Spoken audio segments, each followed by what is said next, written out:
Millet Marvels, changing the way world eats by Tenali Double Horse.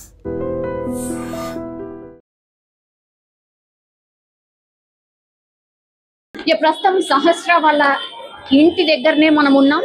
ఇంటి బయట total గా మనం చూస్తే ఇగో ఇదే ఇల్లు, ఈ పక్కదే ఇల్లు. అసలు ఎవరు కూడా అనుకొని ఉండరు అనమాట ఈ ఇల్లు. ఈ గ్యాప్ ఒకసారి చూడండి, పై వరకు అక్కడి నుంచి జంప్ చేసిండు అని అంటే అసలు ఎవరైనా ఊహకు కూడా అందదనుకుంటా. అక్కడి నుంచి జంప్ చేసి పాపను చంపాడు అని అంటే ఎవరు కూడా ఊహించుకోలేరు అనమాట.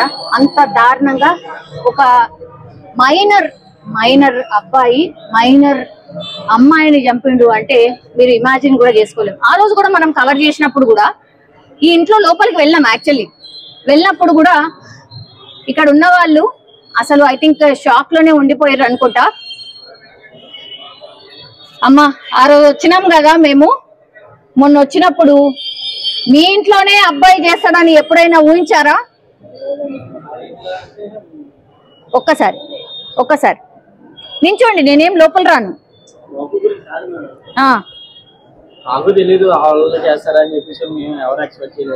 అవును, మీరు బాబుని చూసుంటారు కదా రెగ్యులర్ గా? లేదండి, మార్నింగ్ ఆఫీస్కి వెళ్ళిపోయే టైంకి నాకు కనపడరు. నేను ఈవినింగ్ 7:30, 8 కల్లా వస్తాను. ఓకే, మా సార్ ఫోన్ చేసి రమ్మన్నారని వచ్చేసాను. అచ్చా, ఎప్పుడు కాల్ చేశారు? ఎవరండి? మీకు ఎవరో సార్? మా సార్ 5:30 కల్లా కాల్ చేశారు. అచ్చా, ఓకే. వీళ్ళు అంటే వీళ్ళ పేరెంట్స్ ఏంటండి? తెలియదు మేడం నాకు, అంటే మేము ఎవరి డీటెయిల్స్ ఎవరి అడగం కదా, ఆ పని మేము చేసుకుంటాం. అచ్చా, ఓకే. సో ఇదే ఇల్లు అనమాట.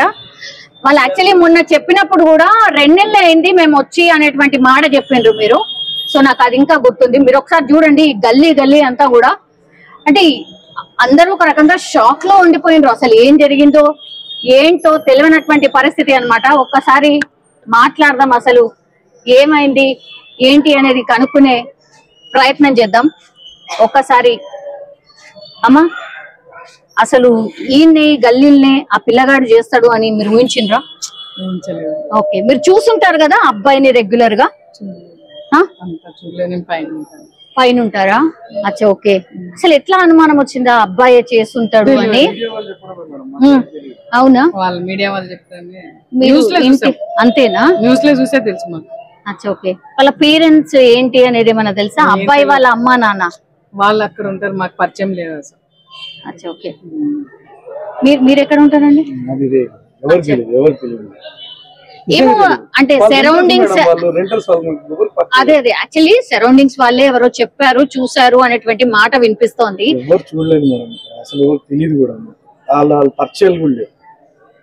లేదు, బాబుని అట్లా జంప్ చేస్తుంటే చూసారు అనేది ఒక వార్త, నిజమేనా? మీరు మీడియా వాళ్ళు చెప్పడమే కానీ మాకు ఎవరికి తెలియదు. అది పక్క నుంచి దూకే అవకాశం అని ఇప్పుడు చెప్తేనే మాకు తెలిసింది. ఓకే, మాకు ఎవరు తెలియదు. షాప్ లో ఉంటది. ఓకే, అలా దూకి చేస్తాడు అని కూడా ఎవరు తెలియదు. కానీ 10th క్లాస్ అబ్బాయి సార్ ఇంత దారుణంగా ఆలోచిస్తాడు అని ఎప్పుడైనా ఊహకు కూడా అందుతుందా? లేదండి, మాకేం తెలియదు అసలు ఏం తెలియదు. మీరు అందరు ఎందుకు వచ్చారు అని అప్పుడు మేము టీవీలు పెట్టుకొని చూస్తున్నాం, ఏమైందని చెప్పి మేము చూస్తున్నాం అసలు ఏమైతుందని. అక్కడ ఉన్న వాళ్ళు చెప్తున్నారు ఇక్కడ అయింది ఇల్లే అని చెప్పి మేము చూస్తున్నాం. బట్ ఇన్సిడెంట్ అయితే ఇప్పుడు తెలిసింది కదా సార్, అంటే 10th క్లాస్ అబ్బాయి మరి మైనర్. ఆయన 10th క్లాస్ ఈ క్లాస్ నిజంగా తెలియదు, అతను మాకు పర్సన్ తెలియదు. ఒకసారి వాళ్ళు మీరందరూ ఎందుకు వచ్చారు ఎంత ఒకసారి గల్లీలో హంగామా ఉండేసరి చూస్తున్నాం. ఓకే, సో ఇది చాలా మంది నాకు అనిపిస్తుంది అసలు చెప్పడానికి కూడా భయపడుతున్నారేమో, అసలు ఏం చెప్తే ఏంటో అని భయపడుతున్నారేమో అనిపిస్తోంది యాక్చువల్లీ. సో ఈ ఇల్లు మీరు చూడండి, ఈ ఇంట్లో కూడా నాకు తెలిసి ఫ్లోర్ కి 2 పోర్షన్స్ అయితే ఉన్నాయి. అది that to bigger portions. 1 2 3 4 5 store building actually ఇది. సో 5 స్టోర్ బిల్డింగ్ లో అటు పక్కన ఉన్నటువంటి పోర్షన్ అబ్బాయే ఈ ఇన్సిడెంట్ కి పాల్పడ్డాడు. ఒకసారి చూడండి, బొట్టు శంకరయ్య నిలయం.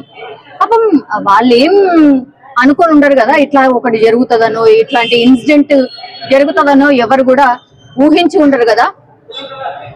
అమ్మ ఎక్కడి నుంచి వస్తున్నారు? మేము ఇక్కడనే ఉంటాం.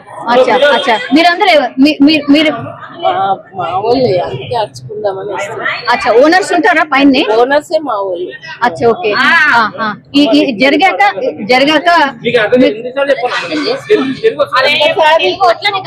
ఏమైంది ఎలా చేయట్లేదా? ఎలా చేయట్లేదు కాకపోతే ఏంటంటే వాళ్ళని కన్సల్ట్ అవ్వాలని మాకు ఉంటది కదా.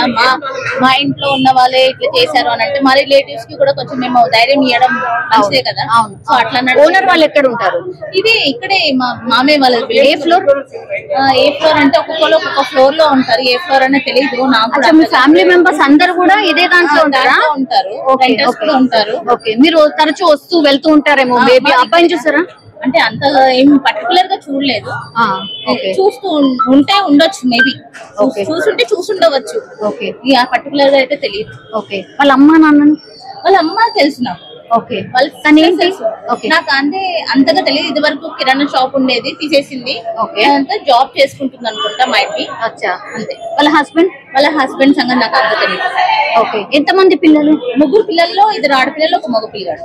కానీ ఆ పిల్లగాడే మా ముంగట తిట్టిన పిల్లగాడే చేశాడు అని అంటే మాకు కూడా షాకింగ్ ఉంది. అండ్ మా రిలేటివ్స్ అందరు షాకింగ్ లో ఉన్నారు కాబట్టి ఒకసారి వెళ్ళి పరిష్కరించేద్దామని చెప్పేసి వద్దామని అనుకుని వస్తున్నాం. నేను ఒక 10th క్లాస్ అబ్బాయి అసలు యాక్చువల్లీ అట్లా చేయడానికి వాడికి ఎంత ధైర్యం వచ్చిందో తెలియదు. వాడిని కూడా అలాగే చేయాలి.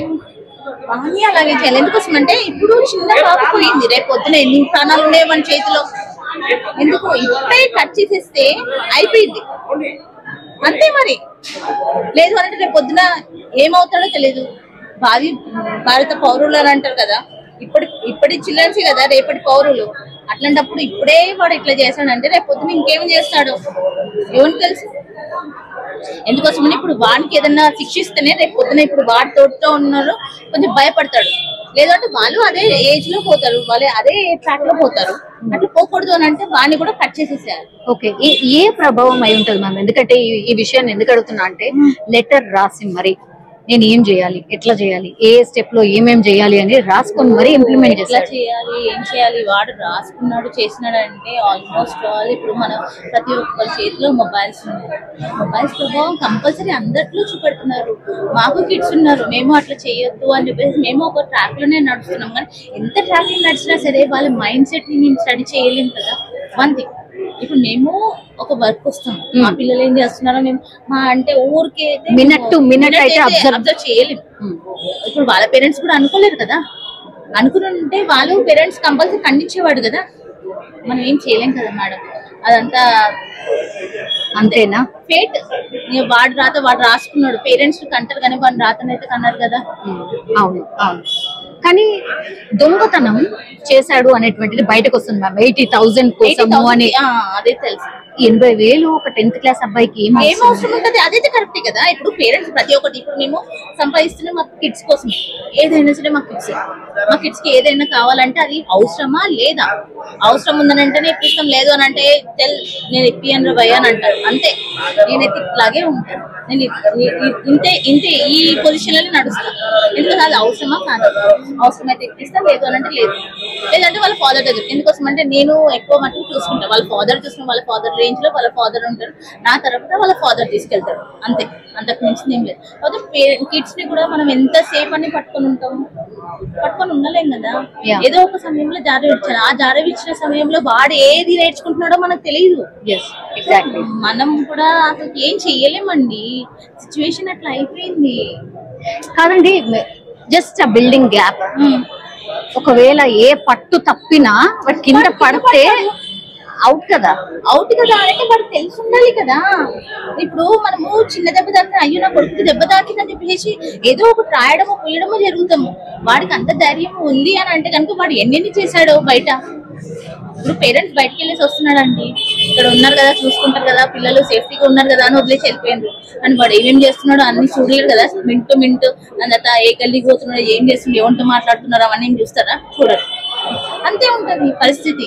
ఇంకోసారి ఇప్పుడు వాళ్ళ పేరెంట్స్ ఎవరైతున్నారో మేము చేసుకుంటే గానీ గడవని పరిస్థితి ప్రతి ఒక్కరికి ఉంది.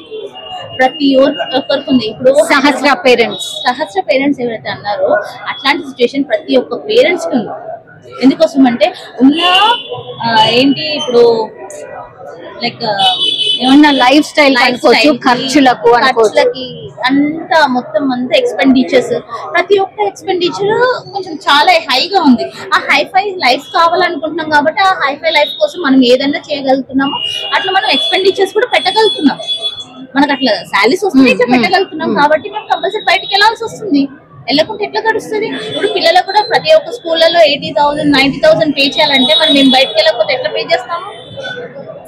కానీ కిడ్స్ కూడా అంతే అవేర్నెస్ అనేది స్కూల్ తరఫు నుంచి కూడా ఇవ్వాలి. ఎందుకోసం 8 మేబీ ఒక 6-7 అవర్స్ అక్కడ స్కూల్లో ఉంటున్నారు. స్కూల్లో ఉన్నప్పుడు కంపల్సరీగా ఆ అవేర్నెస్ అనేది ఇట్లా చేయాలి, ఇట్లా సోషల్ అవేర్నెస్ కంపల్సరీ క్రియేట్ చేయాలి, అది చెప్పాలి. మేము వచ్చి మా అంటే పొద్దున 2-3 గంటలు ఉంటారేమో, మళ్ళీ సాయంత్రం ఒక 5 గంటల దాకా మన ట్యూషన్కి వెళ్ళేసి వచ్చి మళ్ళీ మాతో స్పెండ్ చేయడం కూడా చాలా తక్కువ. పిల్లలు ఏమైంది అని అడుగుతామేమో, అంతే. తింటారు, పడుకుంటారు, లేస్తారు, మార్నింగ్ లేస్తారు, చదువుకుంటారు, స్కూల్కి వెళ్ళిపోతారు. మాకు అవన్నీ ఏం తెలుస్తాయి? మా అంటే సండే రోజు ఆడుకోవడానికి మాత్రమే వెళ్ళిపోతూ ఉంటారు. కానీ ఎవరితో ఆడుకుంటున్నారా అని చెప్పేసి మేము కూడా మొత్తం ఇల్లంతా వదిలేసేసి అయితే పోలేం కదా. అట్లా వదిలేస్తే మా ఇంత పనులు ఎవరు చేస్తారు? సో ప్రాక్టికల్లీ ఫేస్ చేసేది ఇదే ఎవరైనా అంతే ప్రాక్టికల్ గా. ఇప్పుడు మా రిలేషన్ వాళ్ళ ఇంట్లోనే ఇట్లా జరిగింది, ఇట్లా అంత కూడా ఉన్నాడంటే మాకు ఎంత భయము. ఇప్పుడు వాళ్ళకు కూడా కొంచెం బూస్టప్ చేయాలి అంటే, ఇప్పుడు మేము ఏదో కిరాయిలు వస్తాయి అని చెప్పేసి కిరాయిలకు ఇస్తాము, కానీ అంత కిరాయికి ఉన్న వాళ్ళే మేము హంతకులు అవుతాము అని అంటే కనుక ఎవడిస్తాడు? ఇయ్యలేడు. మేము అది చాలా ఖండిస్తాం. ఎందుకోసం అంటే ప్రతి ఒక్కరి మొహం మీద నువ్వు హంతకుడువా లేదా మంచోడువా అనేది రాసుకునేది రాడు.